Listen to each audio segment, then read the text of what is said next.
Have you ever just stopped and wondered, why are there so many different religions? Thousands of them all across the world. It can feel a little overwhelming, right? But what if we're looking at it all wrong? What if, instead of just a bunch of competing claims, each religion is actually an attempt to answer the very same set of huge, fundamental human questions? Let's dive into that idea. This, right here, is the question that's really at the heart of our whole exploration today. I mean, you look across all of human history, across every culture, and you see this incredible, beautiful, and sometimes confusing tapestry of spiritual traditions. So why? Why isn't there just one single, universal belief system that everyone follows? Well, here's the core idea we're going to explore. At its heart, every single religion is basically a framework, a way of answering those profound questions we all have. You know the ones. Where did we come from? Why are we even here? And the big one, what happens after we die? So let's start with maybe the most foundational question of all. Is there a divine force out there? And if there is, what's it like?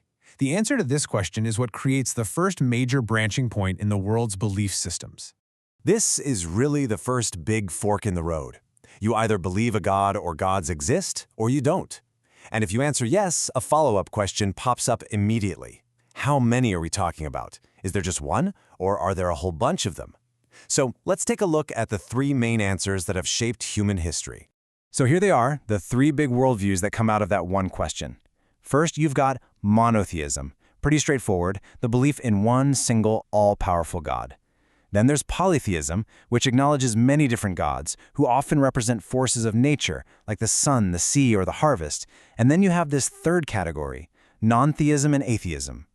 Atheism is simple. It's a lack of belief in any gods. Non-theism is a little different. It can include spiritual paths that just don't center around a creator god at all. The question just isn't the main point for them. And this helps us kind of map things out. The big monotheistic faiths you're probably familiar with are Judaism, Christianity, and Islam. Now for polytheism, you might look at Hinduism with its huge pantheon of gods and think, yep, that fits, but it's actually way more complex. Many Hindus see those gods as different expressions of one single ultimate reality they call Brahman, so it's not so simple. Then you have traditions like Buddhism, which are non-theistic.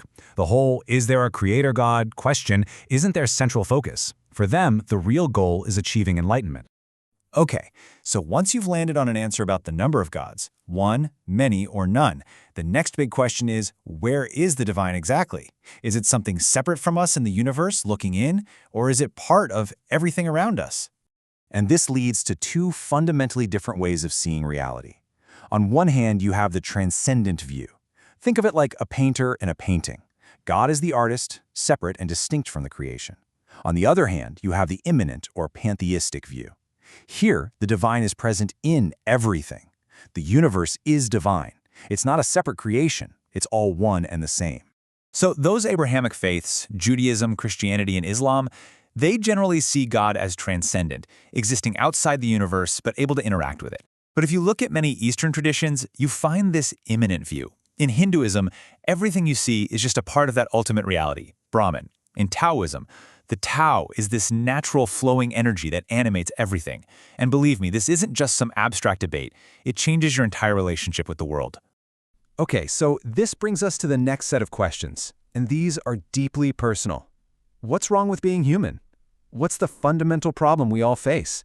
And what's the goal? What are we supposed to be aiming for?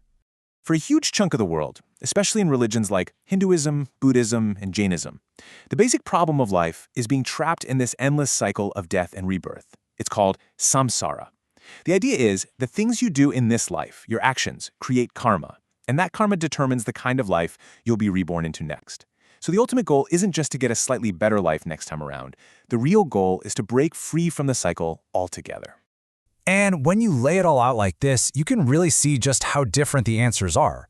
For Buddhism, the problem is suffering, which comes from our desires and attachments. The goal? Nirvana, total liberation.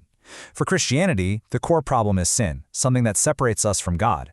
The solution is salvation and reunion with God. In Islam, the problem is more like a spiritual forgetfulness. We forget our purpose, which is to submit to God's will. And the goal is eternal peace in paradise. And as we just talked about, for Hinduism, the problem is samsara, and the goal is moksha, or freedom. Now, what's fascinating is that these different answers don't always pop up in a vacuum. If we look at the Abrahamic faiths, you can see they're all deeply connected. Judaism laid the groundwork with this idea of a special covenant with one God. Centuries later, Christianity grew out of Judaism, but reinterpreted that covenant through the life and teachings of Jesus. And then, a few hundred years after that, Islam arrived, presenting itself as the final, perfect revelation from that very same God of Abraham. So when we step back and look at the whole picture, you start to realize something. These different sets of answers, they don't just create different religions. They create entirely different maps for how to navigate reality itself. You know, there's this really popular idea out there that all religions are just different paths up the same mountain. It's a nice thought, right? It sounds so inclusive. But as this quote points out, that idea can actually be kind of disrespectful. When we say they're all the same, we're basically ignoring the unique, powerful, and often completely contradictory claims each one makes about what's real and what our lives are for. Because in the end, the answers a religion gives to these massive questions aren't just trivia points. They form a complete and meaningful toolkit for living. They shape everything, from your daily rituals and your moral compass to your deepest hopes for what comes next. And that really brings the spotlight right back around to each of us. We've seen how these giant world religions are built on answers to life's biggest questions. But here's the thing. Whether you belong to a faith or not, we all live our lives based on our own set of answers, even if we've never said them out loud. So the final question isn't about them, it's about you. What are the big questions that guide your life? And what answers have you chosen to live by?